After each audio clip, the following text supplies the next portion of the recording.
pretend every now and again. We don't dream about, don't think about. Meu nome é Isabela e eu vou explicar pra vocês um pouco mais sobre o conceito de Pequena África, o porquê damos esse nome e mostrar pra vocês um pouco mais do mapa da região.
Oi gente, bom, eu me chamo Júlia e hoje eu tô aqui pra explicar pra vocês sobre o que é o Cais do Valongo, qual a sua utilidade, pra que ele foi criado e trago mais algumas curiosidades, eu prometo que vai ser bem interessante, então vamos lá. Bom, esse aqui é o local e eu vou falar sobre ele pra vocês.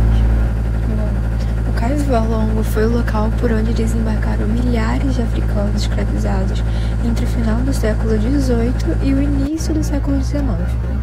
A região do Valongo foi inicialmente ocupada para receber os africanos escravizados que antes chegavam pela Praça 15 e eram negociados na Rua Direita, hoje Rua 1º de Março.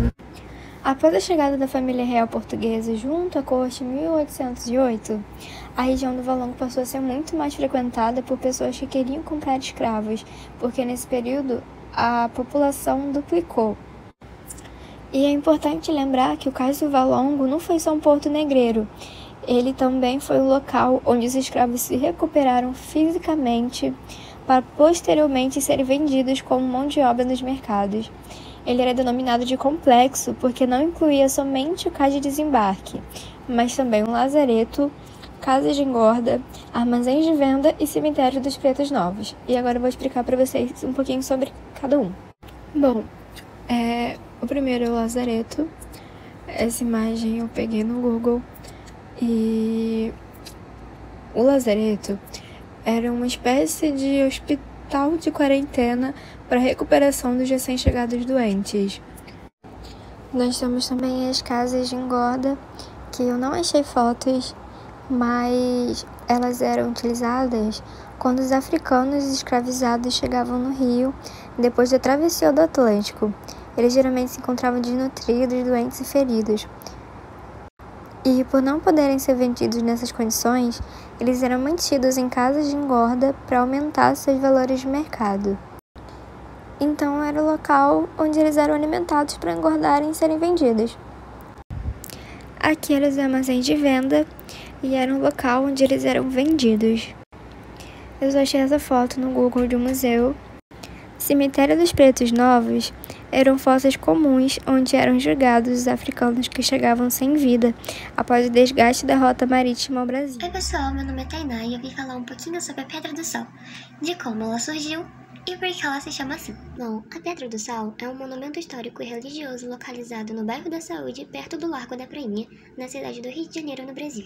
E é onde se encontra a comunidade remanescente de quilombos da Pedra do Sal, que foi tombada em 20 de novembro de 1984 pelo Instituto Estadual de Patrimônio Cultural. E ela era considerada como um núcleo simbólico da religião chamada de Pequena África, que era repleta de zungos, casas coletivas ocupadas por negros, escravos e etc. E nessa pedra, que ficava a 100 metros do largo, reuniam-se grandes sambistas do passado, como Donga, João da Baiana, Pixinguinha e Heitor dos Prazeres. Tombamento. E ali onde os moradores da Saúde saudavam os navios que chegavam da Bahia com seus familiares e amigos, a pedra é para os migrantes que hoje é o Cristo Redentor, para os recém-chegados do Rio, como o primeiro abraço e sentimento da cidade.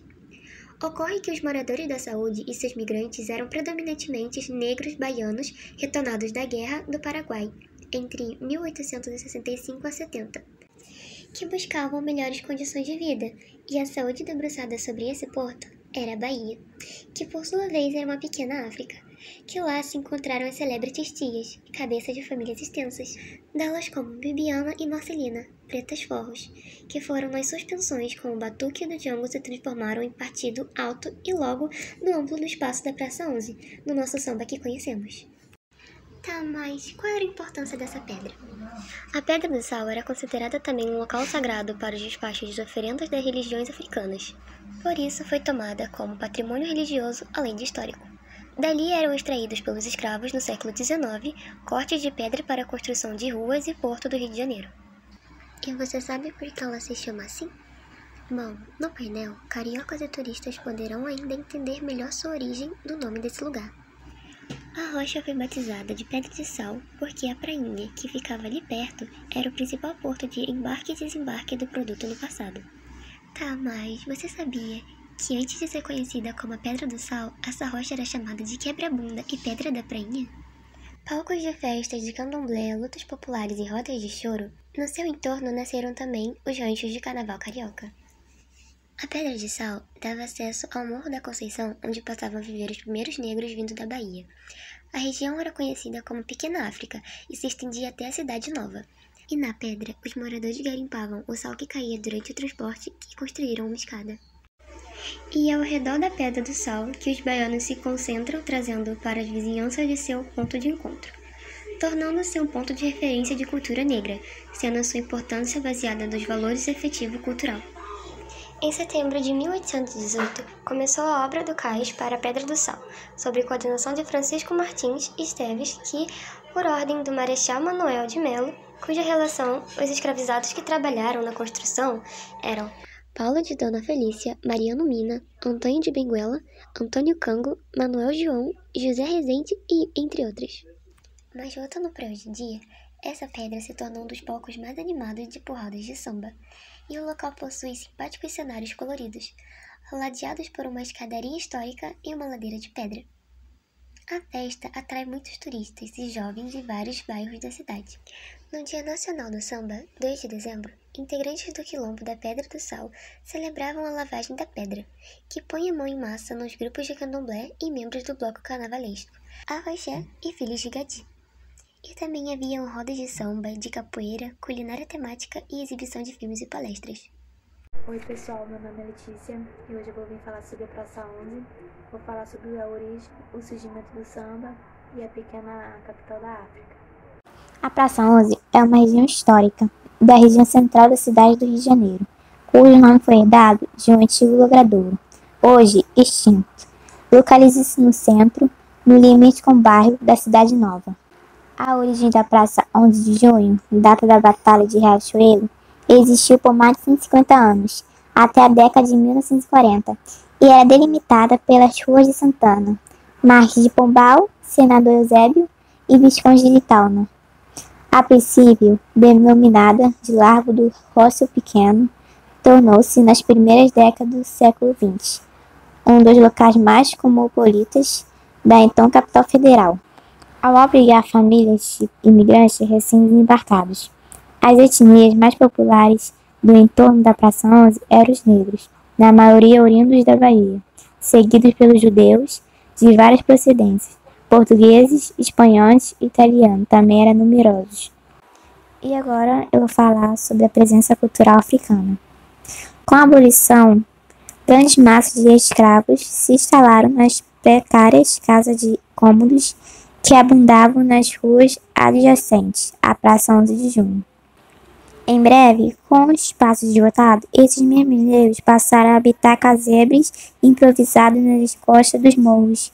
Em 1926, por perseguições policiais, alguns compositores locais fundaram uma escola de samba, nome eufêmico para uma associação recreativa que, na verdade, não tinha fins educacionais. A primeira foi a Deixar Falar, cujas divisões anos depois resultariam em várias outras escolas, como a Estácio de Sá, Mangueira e Portela.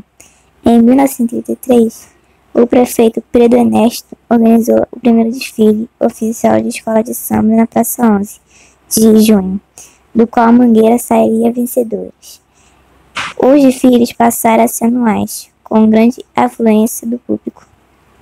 Então, em 1984, é realizado o primeiro desfile no Sambódromo, um desfile histórico no qual, mais uma vez, a Mangueira é campeã. Sambódromo da Marquês de Sapucaí em dia de desfile.